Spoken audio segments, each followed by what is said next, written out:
पाकिस्तान के बलूचिस्तान में पाकिस्तानी सेना का रुतबा कितना बुलंद है ये कल सबने देख लिया जब पूरी की पूरी एक ट्रेन को बलूच विद्रोहियों ने हाईजैक कर लिया। विश्व इतिहास में यह घटना शायद ही कभी हुई हो, क्योंकि अभी तक ये तो देखा गया था कि हवाई जहाज हाईजैक कर लिए जाते हों, लेकिन लगभग 450 लोगों से भरी ट्रेन को कोई संगठन बंधक बना ले ये तो पाकिस्तान में ही हो सकता है।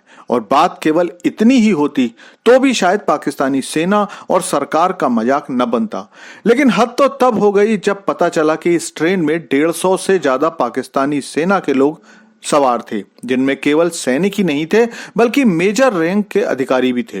लेकिन ये सारी खबरें तो कल की हैं। चलिए जानते हैं अब नया आज क्या समाचार निकलकर सामने आ रहा है। लेकिन आपसे रिक्वेस्ट है कि चैनल को सब्सक्राइब कर लीजिए, क्योंकि यहाँ आपको डिफेंस, फाइनेंस और फॉरेन पॉलिसी पर वीडियोस रोज मिलते हैं। तो दोस्तों, कल जिस पूरी ट्रेन को बलूच विद्रोहियों ने हाईजैक किया था, उस मामले में भी पाकिस्तानी सेना अपनी हरकतों से बाज नहीं आई। तब जबकि बीएलए ने लगभग 150 से ज्यादा लोगों को इसलिए रिहा कर दिया कि उनमें महिलाएं, बच्चे और बीमार बुजुर्ग थे, पाकिस्तानी सेना ने इसका श्रेय लेने की भी कोशिश की। सेना ने पाकिस्तानी मीडिया में ये खबर फैला दी कि पाकिस्तानी सेना के ऑपरेशन में ये लोग छुड़ाए गए हैं और 20 से ज्यादा विद्रोही मारे भी गए हैं।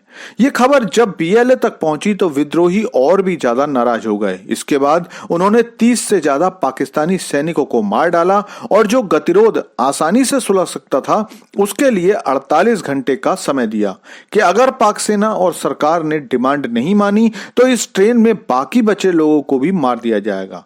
पाकिस्तानी सेना अपनी आदत के अनुसार इस ट्रेन में बैठे अपने लोगों की संख्या कम करके बता रही थी, लेकिन इसे भी बीएलए ने एक्सपोज कर दिया जब लगभग 140 पाकिस्तानी सैनिकों और अधिकारियों के नाम उनकी डिवीजन और पद के साथ पब्लिक कर दिए गए।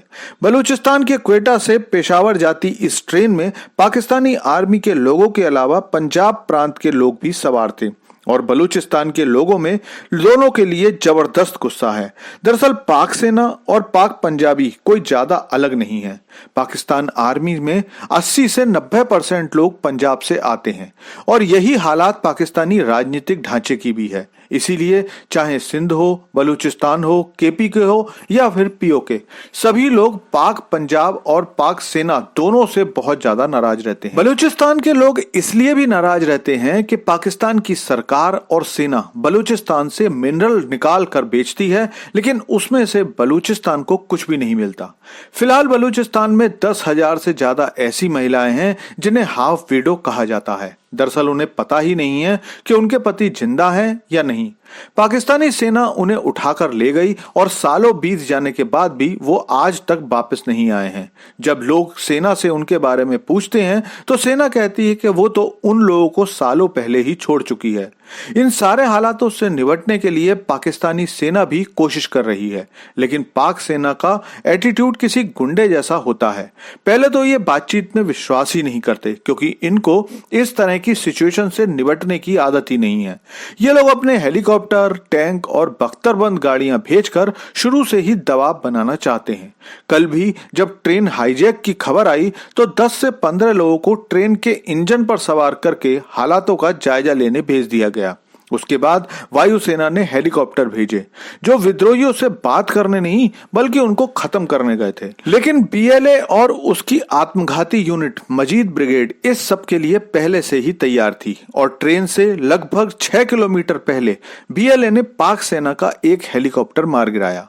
आज शाम तक पाकिस्तानी सेना 3 बार हवाई हमले कर चुकी है, जिसमें लगभग 20 नागरिक मारे गए हैं, लेकिन बीएलए पर इसका कोई असर नहीं पड़ा है। उनकी मांगों में आज भी वही पुरानी मांगे हैं कि पाकिस्तान बलूचिस्तान छोड़कर जाए और चीन का सीपीईसी भी बलूचिस्तान से बंद होना चाहिए।